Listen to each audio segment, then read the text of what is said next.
NBA star Ja Morant has been suspended again by the Memphis Grizzlies. It comes after a second social media video emerged that appeared to show him waving a gun. In March, he held a gun in a nightclub on a live stream on his own Instagram account, and the league suspended him for 8 games. Joining us now for more is former NBA head coach and CBS Sports HQ analyst Avery Johnson. All right, Coach, let me get your take on Morant, and now this being the second time that he's been caught on a live stream doing what he said he learned his lesson from. Said that he knew that he was young, that it was not a smart thing to do, and for the most part, the league, fans, viewers gave him the benefit of the doubt. Now it's second time in just a few months. What do you think? First of all, Ja Morant should get off Instagram Live. It's not a good combination. Instagram Live, guns, NBA YoungBoy, all of the things that he worships, he should just delete it. Any form of social media, get off it, because the combination is not a healthy combination. This is a situation where Ja Morant now, because he appears to be taunting a gun, Adam Silver is not going to take to this very lightly. If David Stern was still a commissioner of the NBA, Ja Morant would probably be suspended for 50 games today. All right? So we'll see how Adam Silver responds. But this is a repeat offender. This is a situation where we thought he learned his lesson. He got some sort of counseling the first time, but I don't think this is going to end well this time with Ja Morant. One of the other things I'm concerned about is not just his, mental health, but also, his shoe contracts, all of his endorsements. This is $100 million man right now off the court. So I don't know if this is going to end well. Yeah, last time this happened, he said that he went to treatment. I was like, for what, right? And it occurs to me that maybe more than treatment, a few, times with the therapist, that what he probably needs is like a mentor, to really not just guide him in terms of his behavior on the court, but off the court as a man, the greater responsibility that you have when you're in the spotlight and how you choose to take advantage of that responsibility. As a former coach, what do you think he needs? I agree. First of all, it starts at home. And I got a lot of respect for parents because it's a tough job. So, what's his dad, who's a significant influence in his life, what's he telling Ja? And then the other mentors. I know growing up, I had coaches, AAU coaches, high school coaches, my college coach, NBA coaches that were very close mentors. I had a small circle of mentors that told me when I was right, told me when I was wrong. I had an accountability, basically, board in my life that significantly helped me.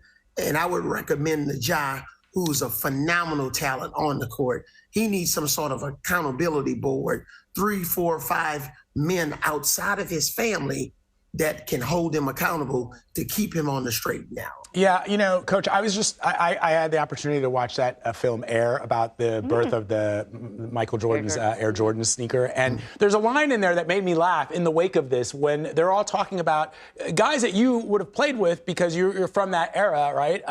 And they're talking about the NBA draft, and Nike is looking at who do they want to have be the spokesperson for their brand. And at one point somebody goes, what about Charles Barkley? And somebody goes, America's not ready for this guy on TV. He's a trash talker. And I thought to myself, the worst thing back in the 80s was, that you were a trash talker, that you talked a lot of trash on the court, but that you were actually a good person, right? Now we're talking about dudes waving guns on social media. What's changed in the NBA in your mind that has led to this, this era where we see kind of behavior that is not just unprofessional, wouldn't be allowed in any situation?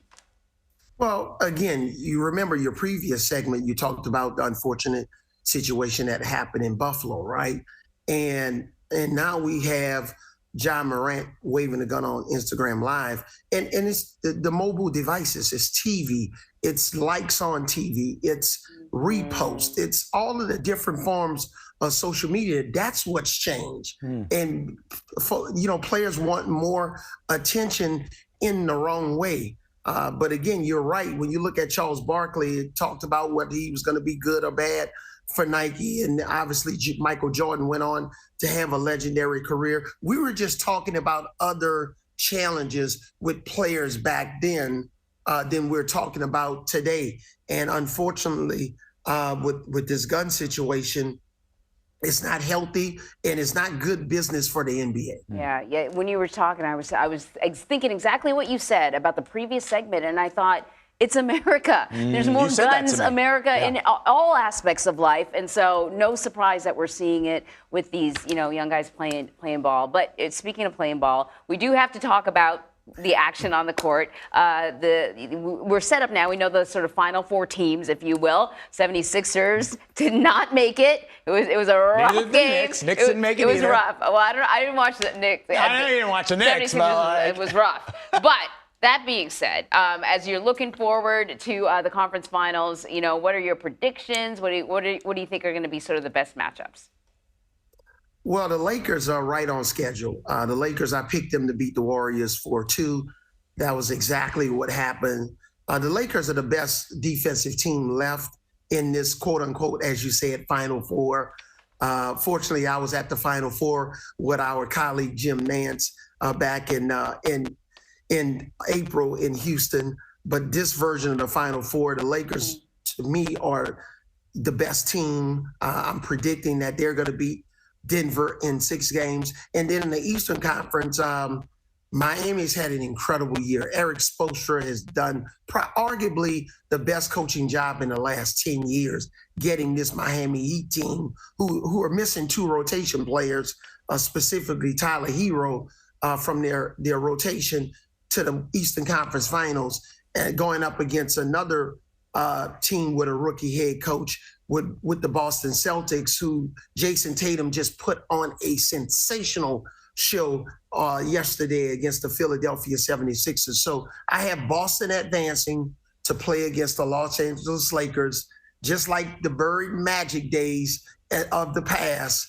this East Coast, West Coast rivalry. So I have both Boston and the Los Angeles Lakers advancing to play in the NBA Finals. All right. Sounds good. Avery Johnson, thank you very much. Thank you.